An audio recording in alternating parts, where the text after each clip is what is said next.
హరి ఓం శ్రీ గురుభ్యో నమః. హరి ఓం.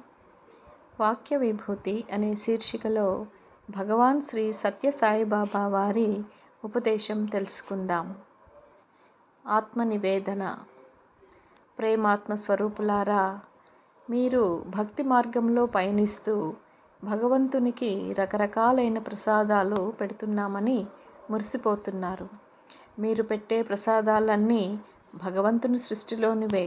వీటన్నిటినీ మించి పై స్థాయిలో మీలోనే గొప్ప భగవత్ ప్రసాదం ఉంది. దాన్ని నివేదించే ప్రయత్నం చేయండి. అదే ఆత్మ నివేదన. ఈ ఆత్మను అఖండాత్మలో కలిపే వరకు నిద్రపోకండి. దీనికోసమే అన్ని కోట్ల జీవరాశులను దాటుకుంటూ ఈ ఆత్మ మానవుని దేహంలోకి ప్రవేశించినది. మానవ జన్మలోనే నీకు జ్ఞానం ఉద్భవించినది. కాబట్టి భగవంతుని సొత్తైన ఆత్మని భగవంతునికే అర్పించగలుగుతావు. ఈ ప్రయాణంలో నీకు గారడి మాయలో రకరకాలైన ఒడిదుడుకులు ఎదురవుతూనే ఉంటాయి. ఈ స్థితిలో మీ ముందుకి ఏది వచ్చినా నిత్య వస్తు వివేకంతో త్రోసివేసి ముందుకు సాగుతూ ఆత్మ నివేదన వైపే మీ అడుగులు బలంగా పడాలి. ఆత్మ నివేదన ప్రయాణం సామాన్యమైనది కాదు, చేయలేనిది కాదు. చేయగలను అనే ఆసక్తి ఉన్నవాడికి చాలా సులువుగా, ఆనందంగా గోచరిస్తుంది. ప్రపంచ వ్యామోహం ఉన్నవాడికి బహు కష్టంగా తోస్తుంది.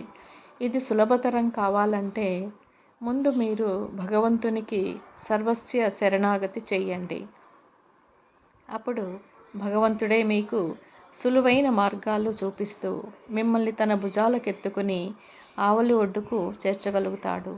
ఇకనైనా మేల్కొంచి నరజన్మ నుంచి నరోత్తముడిగా రూపుదిద్దుకోండి.